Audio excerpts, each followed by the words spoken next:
प्रणाम। संसार में अमृत पीने वालों को तो देव कहा जाता है, लेकिन जो जगत की रक्षा के लिए स्वयं विष पी ले उसे महादेव कहते हैं। जब पूरी सृष्टि संकट में थी, जब देवता और दानव दोनों अपनी जान बचाकर भाग रहे थे, तब एक ही शक्ति थी जो अचल खड्डी थी। आज की कथा उसी नीलकंठ की है जिन्होंने संसार को बचाने के लिए मृत्यु को अपने गले में उतार लिया। इस अद्भुत गाथा को सुनने के लिए और महादेव की कृपा पाने के लिए हमारे चैनल शिव तत्व को अभी सब्सक्राइब करें और कमेंट में जयकारा लगाएं। जय भोलेनाथ। मेरे प्यारे शिव भक्तों, आज की कथा हमें ले चलती है उस समय में जब स्वर्ग की लक्ष्मी रूठ गई थी और देवता श्रीहीन हो गए थे। एक बार महर्षि दुर्वासा, जो अपने क्रोध के लिए जाने जाते हैं, वे भगवान विष्णु के दर्शन करके लौट रहे थे। उन्हें रास्ते में देवराज इंद्र मिले, जो अपने हाथी ऐरावत पर सवार थे और मद में चूर थे। दुर्वासा ऋषि ने प्रसाद स्वरूप एक दिव्य पुष्पमाला इंद्र को दी। इंद्र ने अहंकारवश उस माला का आदर नहीं किया और उसे अपने हाथी के मस्तक पर रख दिया। हाथी ने सूंड हिलाई और वह माला नीचे गिर गई और हाथी ने उसे पैरों तले रौंद दिया। प्रसाद का यह अपमान देखकर दुर्वासा अर्षि का क्रोध 7वें आसमान पर पहुंच गया। उन्होंने श्राप दिया, इंद्र, जिस वैभव और शक्ति के अहंकार में तुमने प्रसाद का अपमान किया है, वह वैभव अभी क्षीण हो जाएगा। तीनों लोकों से लक्ष्मी लुप्त हो जाएंगी।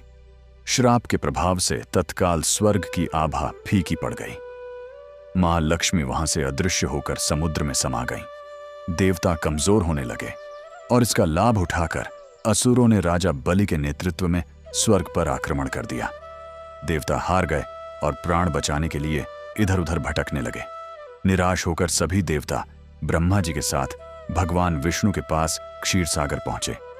भगवान विष्णु ने समस्या का समाधान बताते हुए कहा, विपत्ति काल है, इसीलिए अभी शत्रु को भी मित्र बनाना पड्डे ढेगा। तुम्हें असुरों के साथ मिलकर समुद्र मंथन करना होगा।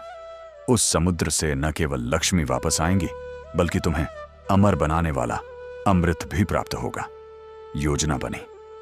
मंदराचल पर्वत को मथानी बनाया गया और नागराज वासुकी को रस्सी। लेकिन समस्या यह थी कि मंदराचल पर्वत को हिलाएगा कौन? एक तरफ देवता खड्डे हुए और दूसरी तरफ असुर। पहले तो वासुकी नाग के मुख की तरफ देवता खड्डे हुए, लेकिन असुरों ने कहा, हम पूंछ की तरफ क्यों खड्डे हों? क्या हम तुमसे कम शक्तिशाली हैं? तब भगवान विष्णु के संकेत पर देवता पूंछ की तरफ चले गए और असुर मुख की तरफ। समुद्र मंथन आरंभ हुआ। क्षीर सागर में हलचल मच गई। पर्वत घूमने लगा। लेकिन जैसे ही मंथन तेज हुआ, समुद्र की गहराइयों से सबसे पहले अमृत नहीं निकला, न ही लक्ष्मी निकली। सबसे पहले निकला सृष्टि का अंत करने वाला भयानक विष, हलाहल। यह विष इतना भयंकर था कि इसके प्रकट होते ही 10 दिशाओं में हाहाकार मच गया। इसकी काली लपटों से देवता और असुर मूर्छित होकर गिरने लगे।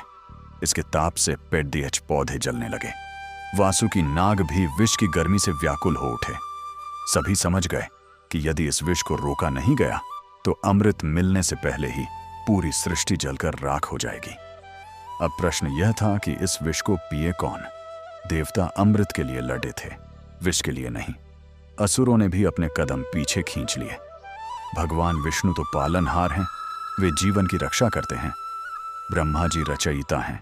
मृत्यु और विनाश को संभालने की क्षमता केवल एक ही देव में थी, और वे थे सत्यम शिवम सुंदरम, हमारे भोलेनाथ। सभी देवता और असुर अपनी जान बचाते हुए कैलाश पर्वत की ओर दौड़े। वहां महादेव अपनी समाधि में लीन थे। देवताओं ने करुण पुकार की, त्राहि माम, महादेव त्राहि माम, हमारी रक्षा करें प्रभु। समुद्र से कालकूट विष निकला है। यदि आपने कुछ नहीं किया तो आज सृष्टि का अंत निश्चित है। भक्तों की पुकार सुनकर आशुतोष भगवान शिव की समाधि टूटी। उन्होंने देखा कि उनके द्वारा रचित संसार विनाश के कगार पर है। शिवजी ने मुस्कुराते हुए माता पार्वती की ओर देखा और कहा, देवी, देखो संसार की विडंबना। जब सुख बंटता है तो लोग आपस में लड़ते हैं, पर जब दुख आता है तो सब मेरे पास आते हैं। यह विष संसार को जला रहा है, मुझे इसका पान करना होगा। माता पार्वती का हृदय कांप उठा। वे जानती थीं कि यह साधारण विष नहीं है, पर वे यह भी जानती थीं कि शिव का कर्तव्य क्या है। उन्होंने भारी मन से सहमति दी। महादेव कैलाश से उतरे और समुद्र तट पर पहुंचे। वहां का दृश्य भयावह था।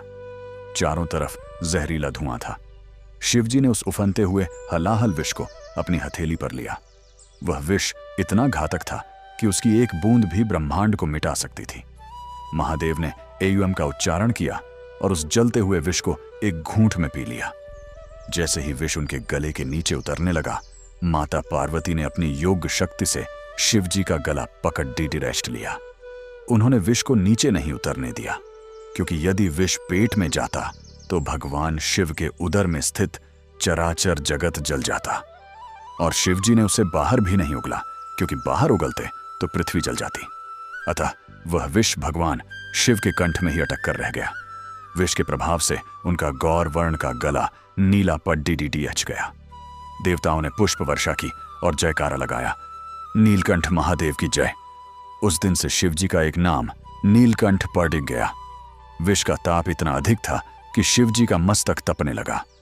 उन्हें शीतलता प्रदान करने के लिए चंद्रमा ने अपनी शीतलता बढ़ाई, गंगा मैया ने उनके जटाओं में अपना प्रवाह तेज किया और देवताओं ने उन पर जल की वर्षा की। यही कारण है कि हम शिवलिंग पर जल और दूध चढ़ाते हैं, ताकि महादेव के विष की गर्मी शांत हो सके। जब विष का संकट टला, तब जाकर समुद्र मंथन पुनः आरंभ हुआ। इसके बाद समुद्र से एक एक करके 14 रत्न निकले। कामधेनु गाय निकली, जो ऋषियों को दी गई। उच्चैःश्रवा घोड़ा निकला, जिसे बलि ने लिया। ऐरावत हाथी निकला, जिसे इंद्र ने लिया। कौस्तुभ मणि निकली, जिसे भगवान विष्णु ने धारण किया। कल्प वृक्ष निकला। रंभा नामक अप्सरा निकली, और फिर निकली साक्षात मां लक्ष्मी। मां लक्ष्मी के प्रकट होते ही दिशाएं जगमगा उठी। देवता और असुर दोनों चाहते थे कि लक्ष्मी उनके पास आए, लेकिन मां लक्ष्मी ने अपने हाथों में वरमाला ली और पालनहार भगवान विष्णु के गले में डाल दी। इस प्रकार स्वर्ग की खोई हुई श्री वापस लौटी। अंत में धन्वंतरी वैद्य अपने हाथों में अमृत कलश लेकर प्रकट हुए। अमृत को देखते ही असुर उसे छीनकर भाग गए। देवताओं में फिर निराशा छा गई। उन्होंने सोचा कि यदि असुरों ने अमृत पी लिया तो वे अमर हो जाएंगे और प्रलय ला देंगे। तब भगवान विष्णु ने अपनी माया रची। उन्होंने विश्व मोहिनी रूप धारण किया। मोहिनी अवतार। मोहिनी का रूप इतना सुंदर था कि असुर अपनी सुध बुद्ध खो बैठे।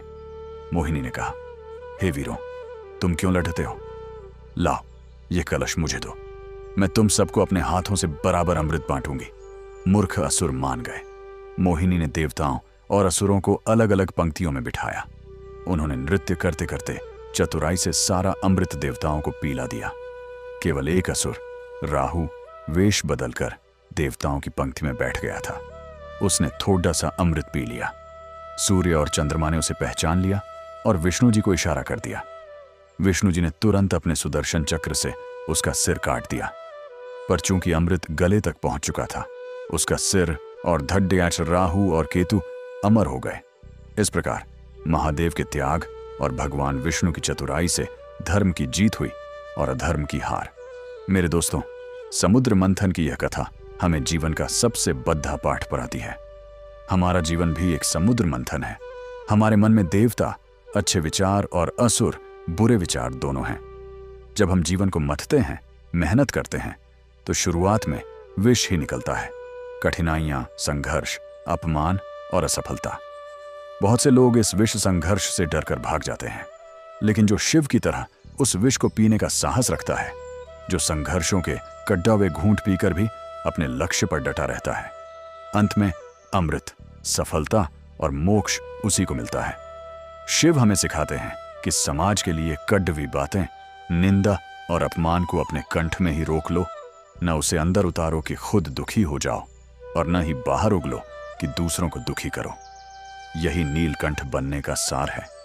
यदि आज की इस कथा ने आपके हृदय को छुआ है, यदि आपको महादेव के त्याग से प्रेरणा मिली है, तो इस वीडियो को लाइक जरूर करें, अपने परिवार और मित्रों के साथ शेयर करें, ताकि वे भी इस पुण्य के भागी बने। सनातन धर्म की ऐसी ही गूढ़ और पवित्र कथाओं के लिए अभी सब्सक्राइब करें, शिव तत्व और घंटी का बटन दबाएं। हम जल्द ही मिलेंगे एक और दिव्य कथा के साथ। तब तक के लिए अपने और अपनों का ख्याल रखें। दोनों हाथ उठाकर प्रेम से बोलिए, हर हर महादेव।